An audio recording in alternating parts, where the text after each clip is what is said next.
en una situación muy delicada, incluso luego del resultado de las elecciones, paso de cara a lo que es las elecciones del mes de octubre, donde posiblemente, y de acuerdo al escenario que hoy está planteado, el mercado lee que la oposición tiene, no solo el mercado, en general está planteada la posibilidad de que la oposición tenga grandes posibilidades de alcanzar el gobierno y que derrote a Mauricio Macri. Por otro lado, en Brasil también un contexto de mucha volatilidad en lo que tiene que ver al tema económico y el real que ha estado devaluando con respecto al dólar en el entorno de 4.15 en este momento. Esto también tiene incidencia dentro de lo que es los agronegocios. Luis, en primer lugar, ¿cómo estás viendo a la región y cómo juega la región hoy en la situación de Uruguay? Buenos días y gracias por estar con nosotros.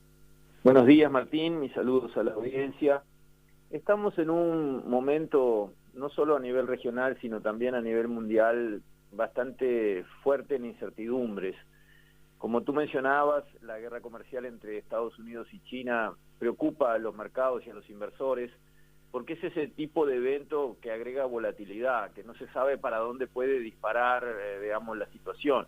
Puede arreglarse en 2 días, donde firman un acuerdo y bajan todos los aranceles recíprocos y China hace algunas concesiones y Trump se golpea el pecho diciendo los puse de rodillas y todo bien y todo sigue normal, o puede escalar hacia un conflicto mucho más pesado con repercusiones de otro tipo y nadie sabe en realidad qué puede pasar.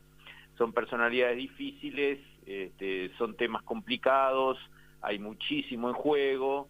Estados Unidos tenía razón en plantear que había desequilibrios en la relación de parte a parte y por lo tanto había necesidad de reequilibrar esos negocios. Por otro lado, como dicen en campaña en el Uruguay, hay maneras de hacer las cosas. Las maneras en que el presidente Trump puso el tema sobre la mesa son agresivas, son insultantes para la contraparte, y los chinos tienen una gran dignidad.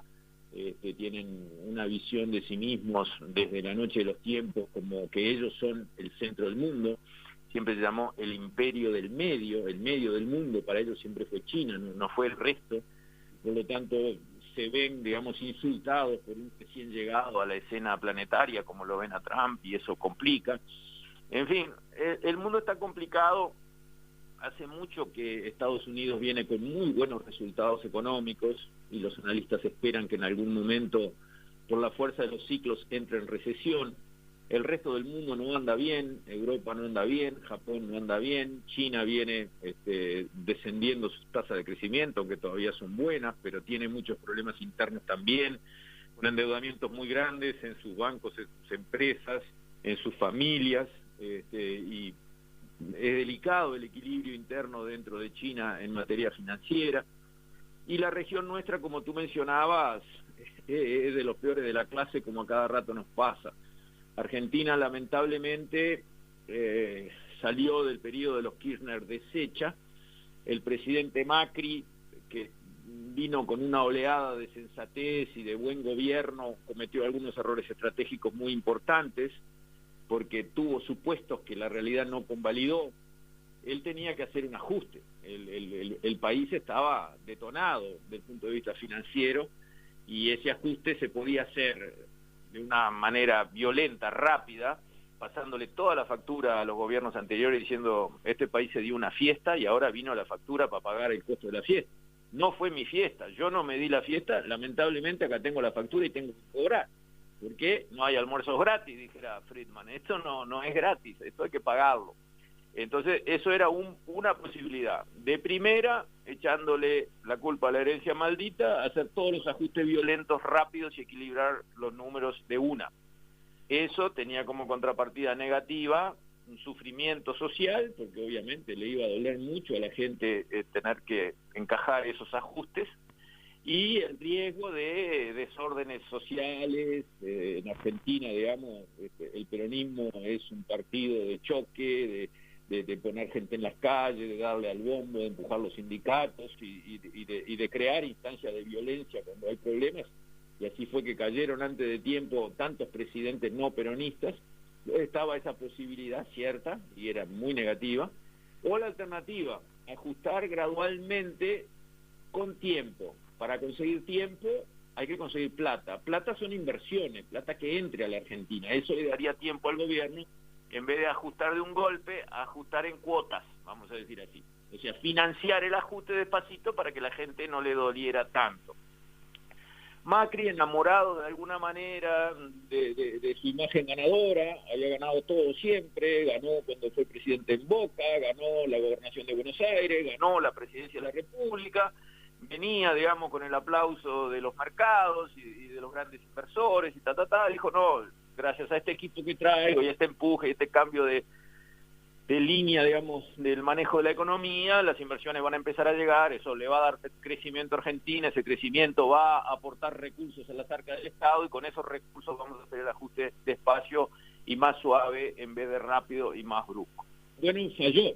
Las inversiones argentinas no llegaron, los mercados no creyeron que Macri pudiera aguantar hasta el final del gobierno, porque desde 1928 ningún gobierno no peronista llega al final. El peronismo no empezó en el 28, ahí lo que voltearon a los gobiernos fueron algunos movimientos militares y después el peronismo siguiendo a partir de la época de Perón, a mediados del siglo pasado.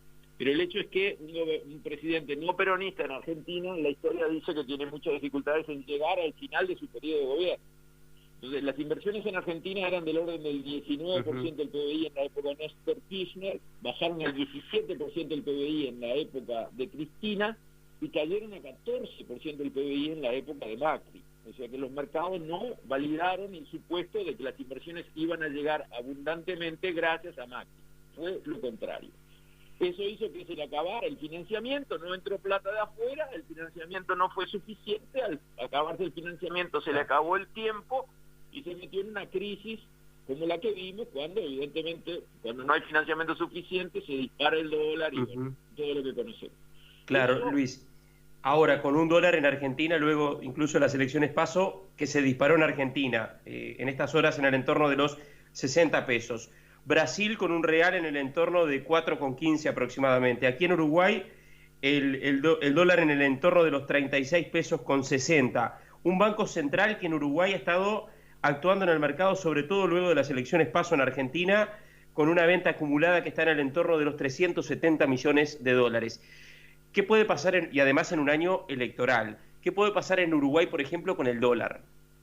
Bueno, digamos, está jugando la inestabilidad latinoamericana porque hay arbitrajes, hay vasos comunicantes, digamos, entre las economías. No puede haber un dólar barato en un país para siempre y carísimo en la región. Las presiones son muy grandes. Para frenar las presiones, claro, uno puede vender y vender y vender dólares de manera que consigue que en su país el dólar quede bajo mientras en la región queda alto. Pero eso no se puede hacer en forma infinita y es razonable cuestionarse si tiene sentido esa política. ¿Por qué? Porque un dólar más caro ayuda al Uruguay, no lo complica. Uruguay es un país exportador. Necesitamos exportar mucho para poder crecer bien. Como tenemos costos internos muy altos, eso nadie lo discute, eso no es de izquierda o derecha, eso es un hecho de la realidad. Uruguay está carísimo. Como está carísimo y tenemos que ir a exportar y llevar nuestra leche, nuestro arroz, nuestra carne, nuestra soja, nuestra madera, la tenemos que llevar al mundo y nuestros costos son muy caros y los demás también ofrecen esos productos a costos más baratos domésticos en sus respectivos países, entonces una de las herramientas que tenemos para ajustar rápido es el dólar. Una cosa es tener un dólar a 30 pesos, otra cosa es tener un dólar a 40 pesos. Para el exportador cambia todo. Porque él acá adentro paga pesos, paga salarios en pesos, paga la luz en pesos, paga el combustible en pesos, paga todo en pesos, pero cuando exporta recibe dólares. Entonces, un dólar alto ayuda al exportador a compensar, aunque sea en parte, los altos costos en pesos que tenemos acá adentro, que también vamos a tener que corregir esos mismos a lo largo de los años, pero no lo podemos corregir rápido. Entonces, hay que tomar conciencia de que estamos en competencia contra el resto del mundo, de que no tenemos productos únicos, exclusivos, que solo nosotros vendemos y podemos cobrar lo que sí nos canta, y que desde ese punto de vista, ser competitivos afuera es un tema de plata. Y como en el exportador siempre pasa todo por el tipo de cambio, nos conviene un tipo de cambio más alto. Entonces, estamos con el viento a favor de que en el mundo la gente está muy preocupada por lo que hablábamos, guerra comercial, situación inestable, poco crecimiento de las economías importantes, riesgo de recesión en Estados Unidos. Todo eso hace que los inversores se preocupen y tratan de poner sus reservas en aquellos puntos más seguros. Se llama el vuelo hacia la calidad. Por eso, por ejemplo, un bono alemán tiene tasa negativa. La gente paga para pedirle al gobierno alemán que le reciba la plata a cambio de un papel que se llama bono alemán. Luis. Eso quiere decir que la gente está en nuestros países agarrando sus recursos que estaban invertidos y llevándoselos hacia afuera. A diferencia de cuando venían inversiones, que había una mayor oferta de dólares que tenía tendencia a deprimir su precio en nuestros mercados, estaban entrando capitales, ahora están saliendo capitales. Al salir capitales hay una mayor demanda de dólares, porque uno no puede mandar pesos argentinos, pesos uruguayos, reales brasileños a colocarlos en el mundo, tiene que mandar dólares, por lo tanto tiene que comprar dólares adentro de nuestra economía para llevarse la plata. Claro. Eso está poniendo Luis, presión. ahora, Luis, esta situación de Uruguay, y te insisto sobre el tema del tipo de cambio hoy en nuestro país, 36.60 el dólar frente a 60 en Argentina, una situación de mucha volatilidad e inestable desde el punto de vista político. Brasil, que también aumentó el real con respecto al dólar 4,15. Es inevitable hoy pensar en el corto o mediano plazo, quizás para el próximo gobierno, que tampoco faltan tantos meses, estamos hablando de marzo del año próximo que estaría asumiendo, una corrección del tipo de cambio en Uruguay. ¿Estamos con un dólar atrasado? Sí, hace años que estamos con un dólar atrasado. El atraso del tipo de cambio del Uruguay se mantiene y hasta se agrava. Estamos con un 20 o 25% de atraso en el tipo de cambio. Estamos con un dólar muy atrasado. Eso no lo digo yo, lo dicen los expertos que están haciendo estudios sobre ese tema todo el tiempo. O sea, tenemos un atraso cambiario severo y muy largo en el tiempo. Eso es indiscutible.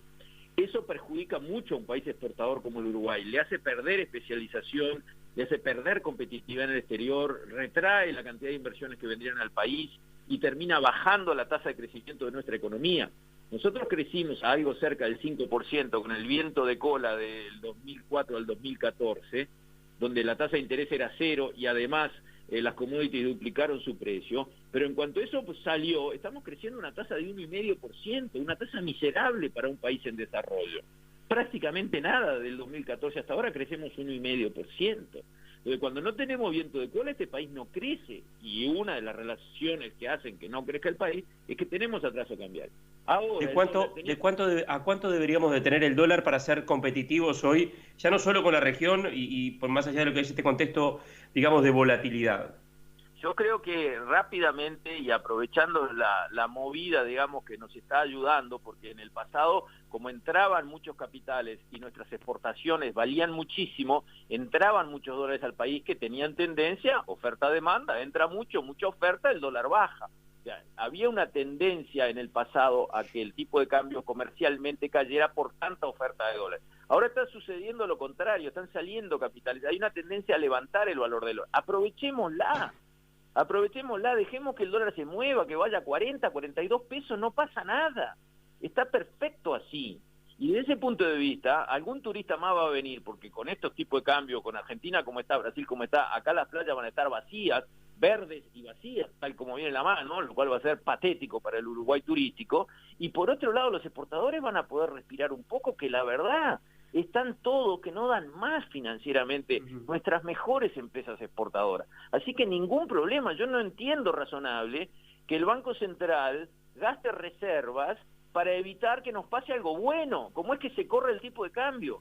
Yo entiendo evitar un pico. Si hoy estamos a 35 y mañana se quiere ir a 45 de un día para el otro, entiendo que ahí haya una regulación, en el sentido de que eliminemos los picos. También si quiere caer de 35 a 25, que entremos y le pongamos un piso. Pero no dejarlo subir, que es lo que nos conviene, vendiendo cientos de millones de dólares, es un error. Luis, la última, y en un minuto, y seguramente da para hablar muchísimo más el tema. Con este déficit fiscal que tiene hoy Uruguay, gane quien gane las elecciones, y bueno, el próximo gobierno a partir del 1 de marzo, ¿tiene posibilidades efectivas de corregir este déficit fiscal sin necesidad de aumentar impuestos? No, no tiene ninguna posibilidad.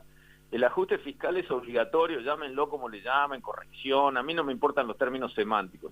Próximo gobierno tiene que recaudar más obligatoriamente y cerrar el grifo del despilfarro que ha venido sucediendo en todos estos años. Por supuesto, trancar la entrada de empleados públicos al Estado y no dejar que entre más nadie durante por lo menos 4 años o 5 años, que se reciclen los que hay adentro para que la plantilla vaya bajando 10, 15 mil por año.